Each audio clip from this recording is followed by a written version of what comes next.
factoring quadratic expressions, write down the definitions. Definition for factoring is rewriting an expression as the product of its factors. So basically we're working backwards from multiplication. If you had two binomials, it'd be working backwards from FOIL. The GCF, greatest common factor, is a common factor of the terms of the expressions. Bless you. Thank you.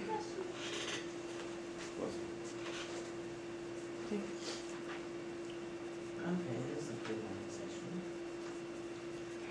6 examples.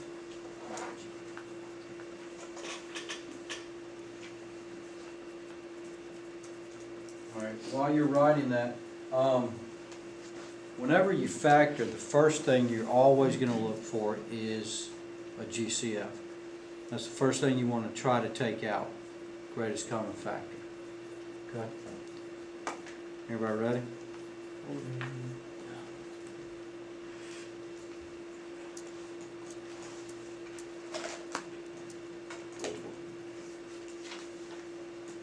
Okay, first example we're going to look at, factor 4x squared plus 20x minus 12. Now, I believe in your homework, all you have to do in these problems is find the GCF. Okay, the greatest common factor of numbers with 4, 20, and negative 12 is 4. If I take a 4 out of each term, this is what I'm left with. So if I tell you the factor 4x squared plus 20x minus 12, this would be your answer. Okay?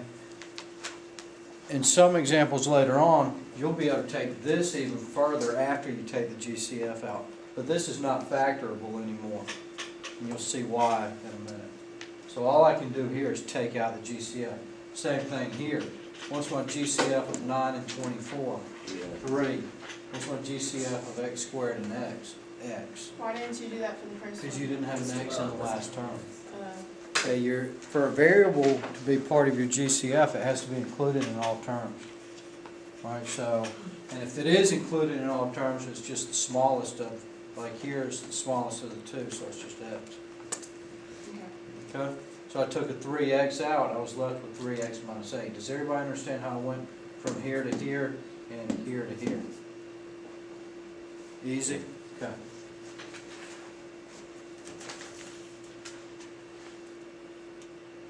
Next, all of these are the same type of problem.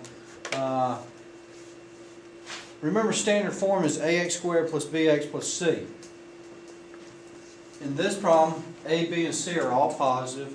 In this problem, b is the only negative. In this problem, b and c are both negative. But we follow the same rules. First thing you look for is GCF. There's no GCF in any of these. Correct?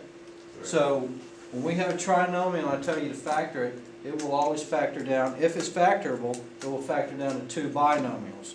Okay, so the first thing you need to do is set up two sets of parentheses and determine what two numbers multiply to give you x squared. What are they? X and x. Okay, so I put an x here and an x here. Now these two numbers are pretty simple to come up with. All you do is ask yourself, what two numbers multiply to give you c and add to give you b? So it would be 1 and 7. Because 1 times 7 is 7. 1 plus 7 is 8. Can you write that down? Which part? Like, You have to Well, I'll say it again and you can write it down. The last two numbers multiply to give you c and add to give you b. What do you mean last numbers? The last two numbers, or the last number of each binomial. Okay. Alright, so in this case, again, there's no GCF. Always look for the GCF first. What two numbers multiply to give you positive 72 and add to give you negative 17? It would have to be negative 8 and negative 9. Because negative 8 times negative 9 is positive 72. Negative 8 plus negative 9 is negative 17.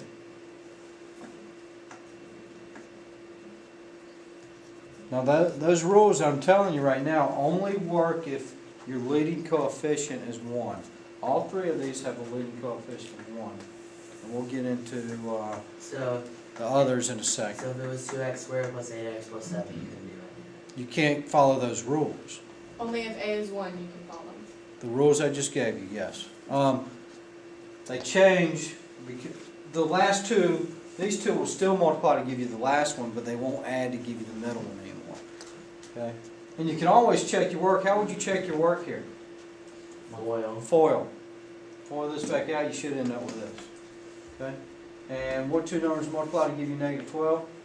4. And add to give you negative 1. Negative 4 and positive 3. The order does not matter. If you want to put x plus 3 and then x minus 4, that's fine. But don't, in that last one, don't put x minus 3 and x plus 4. Okay? Because that would not make sense, because 4 minus 3 would add to give you positive 1. Okay?